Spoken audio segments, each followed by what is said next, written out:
नमस्कार, मैं आशित त्यागी युग करवटी यूट्यूब चैनल पर आपका स्वागत करता हूं। पहले आज की कुछ खास खबरों पर नजर डाल देते हैं। उत्तर प्रदेश के मुख्यमंत्री योगी आदित्यनाथ इन दिनों मध्य प्रदेश में भाजपा के लिए चुनाव प्रचार कर रहे हैं। आज उन्होंने एक जनसभा को संबोधित करते हुए कहा कि वादा खिलाफी और समस्या दोनों ही कांग्रेस की पहचान बन चुके हैं। आपने देखा होगा कांग्रेस इस समस्या को समस्या ही बने देना चाहती थी, क्योंकि कांग्रेस की नियति है समस्या, कांग्रेस की पहचान है समस्या।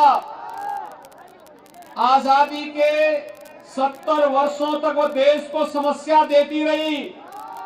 ये समस्या कभी आतंकवाद के नाम पर, कभी नक्सलवाद के नाम पर, कभी उग्रवाद के नाम पर, कभी राम भक्तों पर गोली चलाने के नाम पर, कभी कश्मीर में धारा 370 को लगा करके वह इस कार्य को, इस समस्या देती रही। लेकिन भाइयों बहनों, वादा खिलाफी और समस्या ये दोनों कांग्रेस की पहचान है और भारतीय जनता पार्टी ने जो कहा सो करके दिखाया। समाजवादी पार्टी के राष्ट्रीय अध्यक्ष अखिलेश यादव ने एक बार फिर कांग्रेस पर हमला बोला। अखिलेश यादव ने कहा कि कांग्रेस समाजवादी विचारधारा को खत्म करना चाहती है। समाजवादी लोग अपनी पार्टी को खत्म नहीं होने देंगे। हम लोग राजनीति में इसलिए हैं कि हमारी विचारधारा उनसे अलग है, लेकिन परिस्थितियों की वजह से हम कांग्रेस के साथ थे। लेकिन कांग्रेस को महसूस हुआ कि समाजवादियों की कोई जरूरत नहीं है, इसलिए हमें दूर कर दिया। हम समाजवादी लोग अपनी पार्टी को खत्म नहीं कर सकते। जिस विचारधारा को नेताजी लेकर के चले, डॉक्टर राम मनोहर लोहिया नेहरू जी के खिलाफ लड़कर के इस विचारधारा को आगे बढ़ाए हैं, तो उस विचारधारा को हम खत्म नहीं होने देंगे। कांग्रेस चाहती है कि समाजवादी विचारधारा खत्म हो जाए। हमारा संकल्प है कि समाजवादी विचारधारा को यहाँ और फैलाएंगे। जनसंख्या नियंत्रण कानून बनाने की मांग पर गाजियाबाद से आंदोलन शुरू हुआ है। इसको लेकर जंतर मंतर पर धरना देने जा रहे यति नरसिंहानंद सरस्वती को पुलिस ने रास्ते में ही रोक लिया। इस पर नाराज होकर यति सड़क पर ही लेट गए। वहां जाम की स्थिति बन गई।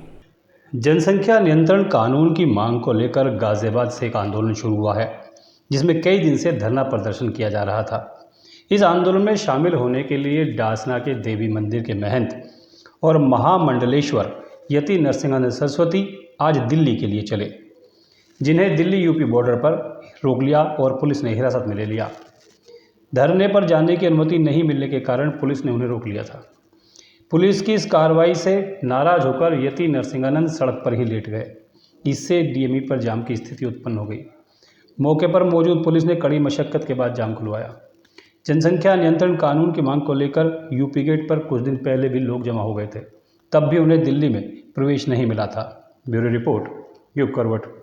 गाजियाबाद में अपराध और अपराधियों का बोलबाला है। आज इंदिरापुरम में पेट्रोल पंप कर्मचारी से कैश लूट लिया गया। वो पंप का कैश बैंक में जमा करने जा रहा था। पुलिस ने घटना के खुलासे के लिए 8 टीमें लगाई हैं। थाना इंदिरापुरम क्षेत्र में आज दिनांक 7 नवंबर को दोपहर लगभग 12:30 बजे की एक घटना है, जिसकी पुलिस को सूचना प्राप्त हुई। तो नीतिखंड क्षेत्र में एक पेट्रोल पंप से कैश जमा करने के लिए वहाँ के अकाउंटेंट जो SBI बैंक है वहाँ पर आ रहे थे, और जब तक वो बैंक पर पहुँचे उसी दौरान पीछे से एक बाइक पर 2 अज्ञात अपराधियों द्वारा का जो कैश का बैग था उसको छीन कर ले जाने की सूचना प्राप्त हुई। मौके पर तत्काल सभी उच्च अधिकारीगण द्वारा निरीक्षण किया गया और घटना के अनावरण हेतु 8 टीमें बना दी गई हैं और शीघ्र ही इस घटना का अनावरण किया जाएगा और इस घटना को वर्कआउट किया। भाजपा के महिला सशक्तिकरण और बेटी बचाओ के नारे की आज हवा निकल गई। दरअसल डायल 112 पर तैनात जो महिला कर्मचारी हैं, उन्होंने लखनऊ से लेकर गाजियाबाद तक प्रदर्शन किया। लखनऊ में उनकी पुलिस से हल्की झड़प भी हुई। ये लोग वेतन बढ़ाने की मांग कर रहे हैं।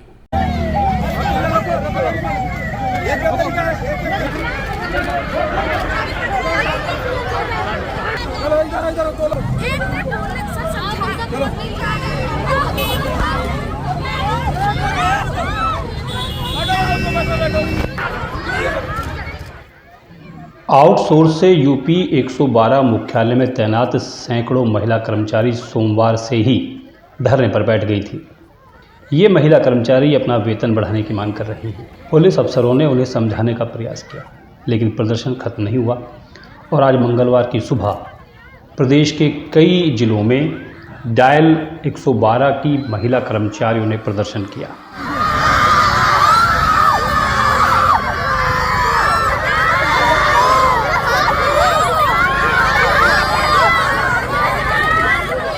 इसके बाद यूपी 112 की तरफ से बयान जारी किया गया, जिसमें कहा गया है कि यह प्रदर्शन नई सेवा प्रदाता कंपनी और महिला कर्मचारियों के बीच वेतन बढ़ाने को लेकर है। 31 अक्टूबर तक के वेतन का भुगतान किया जा चुका है। यूपी 112 में आउटसोर्स से सैकड़ों महिला कर्मचारी तैनात हैं। आज लखनऊ में इन महिला कर्मचारियों ने प्रदर्शन किया। पुलिस ने इनको हटाने के लिए हल्का बल प्रयोग किया, धक्का मुक्की भी हुई, खींचतानी की गई। समाजवादी पार्टी ने इस आंदोलन को लेकर ट्वीट किया है।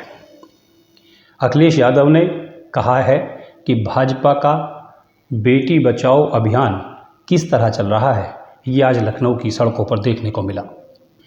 जिस विचारधारा को नेताजी लेकर के चले, डॉक्टर राममनोहर लोहिया नेहरू जी के खिलाफ लड़कर के इस विचारधारा को आगे बढ़ाए हैं, तो उस विचारधारा को हम खत्म नहीं होने देंगे।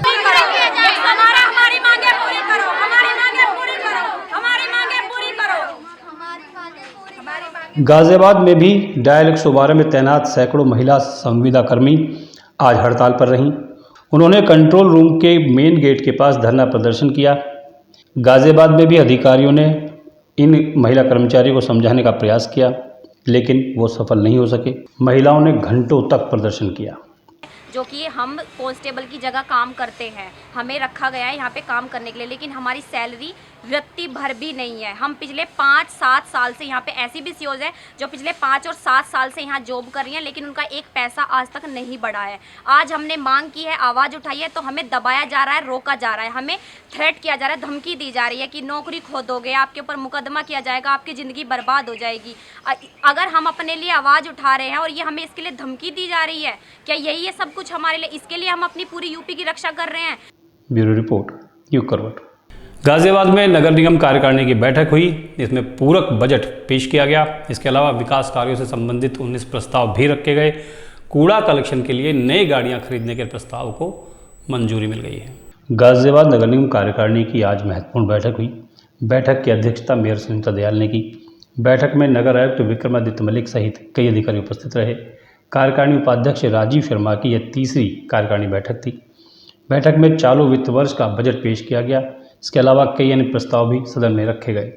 नगर निगम की गाड़ियों के लिए नंदग्राम में डीजल पेट्रोल पंप, दिवाली तक स्ट्रीट लाइट लगवाने और डोर टू डोर कूड़ा कलेक्शन की गाड़ियां खरीदने का निर्णय हुआ।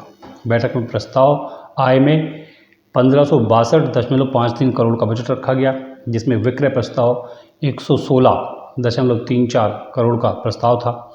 डोर टू डोर कूड़ा कलेक्शन के लिए 350 नई गाड़ियां खरीदने का प्रस्ताव पास किया गया। शहर में दीपावली से पहले 6000 खराब लाइट को बदलने का प्रस्ताव भी पास हुआ। जहां लाइट नहीं है वहाँ लाइट उपलब्ध कराने की बात भी की गई। कार्यकारिणी की इस बैठक में पूरक बजट पेश किया गया। वसुंधरा, मोहननगर, कविनगर जोन के कुल 19 कार्यों के प्रस्ताव पेश किए गए। राजनगर एक्सटेंशन में जीडीए के बने सीवर ट्रीटमेंट प्लांट के रखरखाव के लिए पैसा रिलीज करने का प्रस्ताव भी पास किया गया। इसके अलावा एनकेजी इंफ्रास्ट्रक्चर प्लांट को ऑपरेट कर रही है, इसके लिए 16,66,000 रुपये देने के 3 अलग प्रस्ताव हैं। G20 के दौरान हुए विकास कार्य पूरा होने के बाद अब इन विकास कार्यों की स्वीकृति का प्रस्ताव भी पेश किया गया। कूड़ा निस्तारण के लिए प्रोसेसिंग प्लांट बनाने के लिए 30 से 35 एकड़ जमीन किसी दूसरी जगह लेने नगर निगम की सभी 5 जोन में 100 वार्ड में बने 1327 पार्क, 37 हरित पट्टी, 54 सेंट्रल वर्ज विकसित किए गए हैं। ब्यूरो रिपोर्ट, युग करवट। ये थी आज की कुछ प्रमुख खबरें। अब खबरों का पोस्टमार्टम।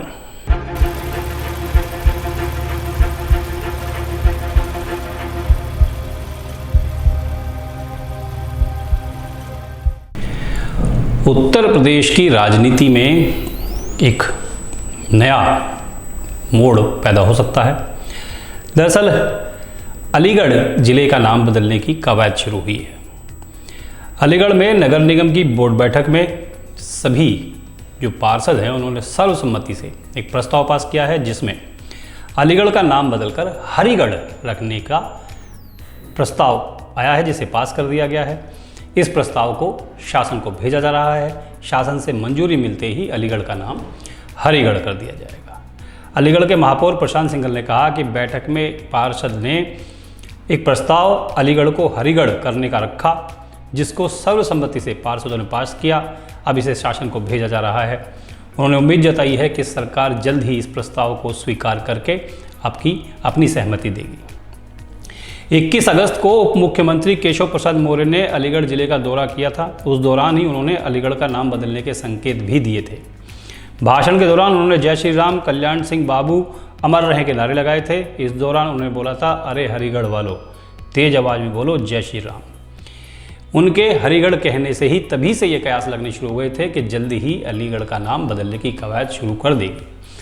अब यदि भाजपा सरकार, योगी सरकार अलीगढ़ का नाम बदलकर हरिगढ़ करती है तो निश्चित तौर पर विपक्षी दल इसको राजनीतिक मुद्दा बनाने का प्रयास करेंगे। लोकसभा चुनाव में इसे उठाने की कोशिश करेंगे। बिहार सरकार की जाति सर्वे की दूसरी रिपोर्ट सामने आ गई है। इस रिपोर्ट के दूरगामी परिणाम होने तय हैं। रिपोर्ट को अगर सही माने तो सामान्य वर्ग और पिछड़ा वर्ग में गरीबी रेखा से नीचे रहने वालों में कोई ज़्यादा फर्क नहीं है।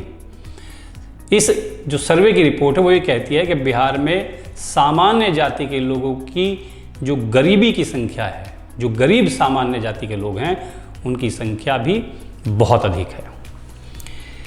पिछड़े और अन्य पिछड़े वर्ग में गरीबी एकदम बराबर है। रिपोर्ट बताती है कि 4.5% यानी कि 25.09% से अधिक लोग सामान्य वर्ग में गरीबी रेखा से नीचे का जीवन जी रहे हैं।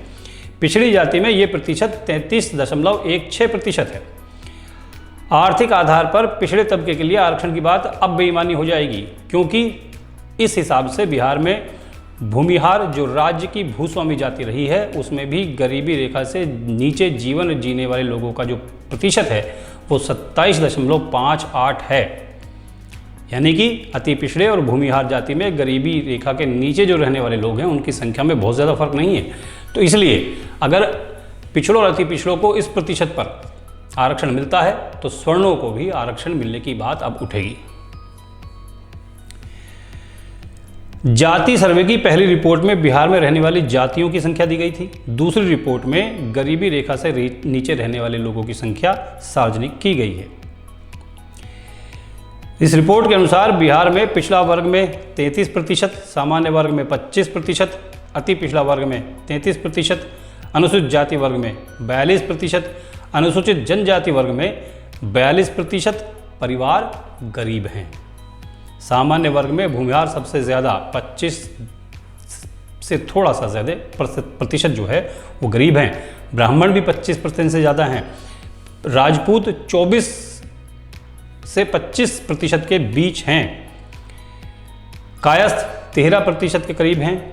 भट्ट में 23, मलिक मुस्लिम में 17, हरिजन में 29%, किन्नर 25%, कुशवाहा 34%, यादव 35.87% और कुर्मी 29.90% वहाँ पर गरीब बताए गए हैं।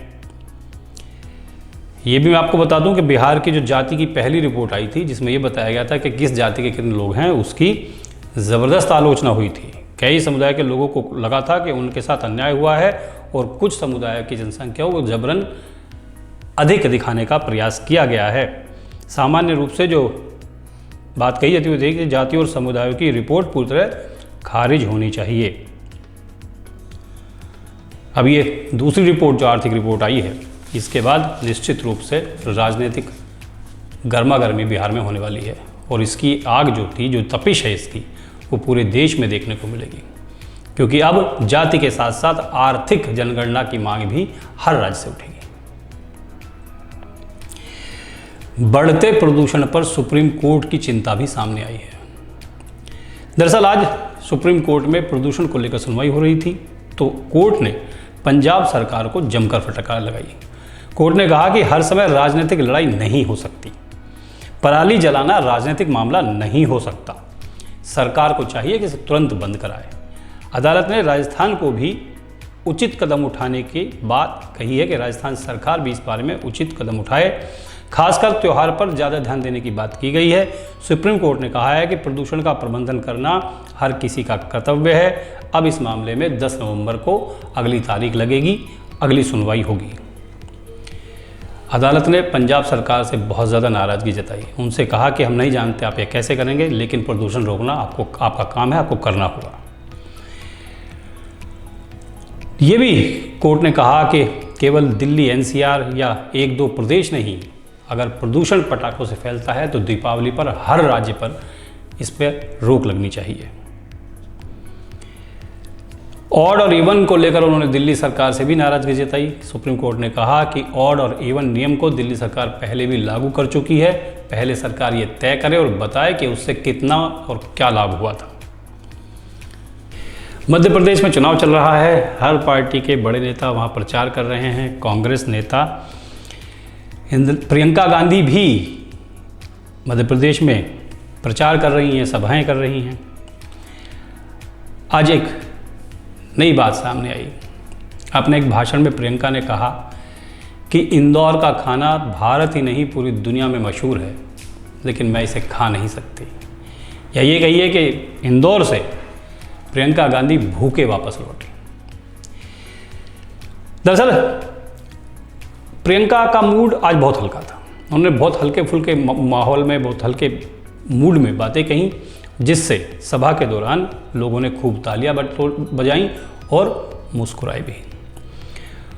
उन्होंने प्रधानमंत्री नरेंद्र मोदी को घेरने का प्रयास किया और इंदौर के खाने की तारीफ की। अपने भाषण के दौरान उन्होंने कहा कि इंदौर का जो भोजन है, जो खाना है, पूरी दुनिया में लोकप्रिय है। दुनिया के अनेक अनेक देशों के अनेक अनेक कोनों से लोग इंदौर का खाना खाना चाहते हैं, लेकिन वो इसे नहीं खा सकती और वो चाहकर भी ऐसा नहीं कर सकती क्योंकि वो इंदौर का खाना खा ही नहीं सकती। उन्होंने इसकी वजह भी बताई।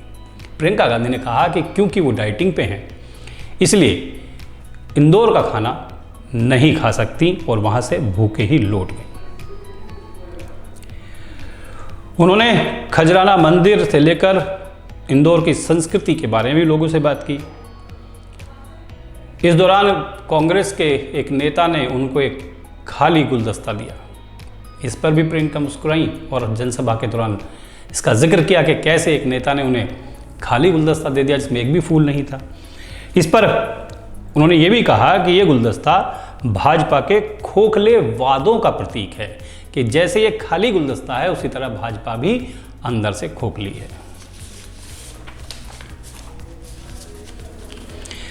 अगर आप उत्तर प्रदेश में रहते हैं और इलेक्ट्रिक वाहन यानी कि ईवी खरीदने के मूड में हैं तो निश्चित तौर पर यह खबर आपके लिए है। सरकार ने फैसला किया है कि ईवी खरीदने वालों को सब्सिडी के रूप में रिटर्न गिफ्ट दिया जाएगा। उत्तर प्रदेश में इलेक्ट्रिक वाहन खरीदने वालों की संख्या 30,000 से अधिक है, लेकिन 4,000 वाहन स्वामियों को पहले भुगतान की तैयारी कर ली गई है। मुख्यमंत्री योगी आदित्यनाथ ईवी प्रोत्साहन योजना का शुभारंभ 9 या 10 तारीख को करेंगे। इसके बाद ईवी खरीदने वालों को नियमित भुगतान होता रहेगा। उत्तर प्रदेश सरकार इलेक्ट्रिक वाहन नीति को 14 अक्टूबर 2024 को लागू कर चुकी है। उसी समय ईवी वाहन लेने वालों को सब्सिडी देने के निर्देश दे दिए गए थे। 3 पहिया वाहन को छोड़कर बाकी सब पर सब्सिडी की दर तय कर दी गई है। 2 पहिया वाहन में 5,000 और कार पर 1 लाख रुपए की सब्सिडी मिलनी तय हो गई है। पोर्टल पर आवेदन लेकर खरीदार के खाते में परिवहन विभाग ये सब्सिडी भेजेगा। सीएम अपने कार्यक्रम में करीब 10 करोड़ से अधिक की धनराशि सब्सिडी के रूप में बैंकों को भेजेंगे, जो खरीदारों के खाते में सीधी सीधी जाएगी। तो अगर आप ईवी खरीदना चाहते हैं तो आपके लिए 2 दिन बाद अच्छा मौका है। राहुल गांधी की भारत जोड़ो यात्रा हम सब ने देखी थी, उसके परिणाम भी हमने देखे। अब कांग्रेस भारत जोड़ो यात्रा पार्ट 2 की तैयारी कर रही है। इस बार ये यात्रा पहले की तरह पैदल नहीं होगी, बल्कि इसे आधुनिक बनाया जाएगा। कांग्रेस एक बार फिर जो यात्रा की तैयारी कर रही है उसमें कहीं कहीं जहां शहर या आबादी होगी वहां पैदल चलेंगे और बाकी गाड़ियों से चलेंगे। ये बताया जा रहा है कि भारत जोड़ो पार्ट 2 दिसंबर में शुरू हो सकती है और फरवरी तक चलेगी। राहुल गांधी की इस यात्रा पर सबकी नज़र रहेगी, इसका परिणाम भी हम देखना चाहेंगे। तो आज के लिए बस इतना ही। गाजियाबाद और उसके आसपास के तमाम शहरों की प्रमुख खबरों को देखने के लिए देखिए युग करवट यूट्यूब चैनल, और विस्तृत रूप से आप जानकारी पाना चाहते हैं तो पढ़िए युग करवट समाचार पत्र। युग करवट यूट्यूब चैनल को सब्सक्राइब कीजिए, वीडियो को लाइक कीजिए, शेयर कीजिए और कमेंट करके बताइए। नमस्कार।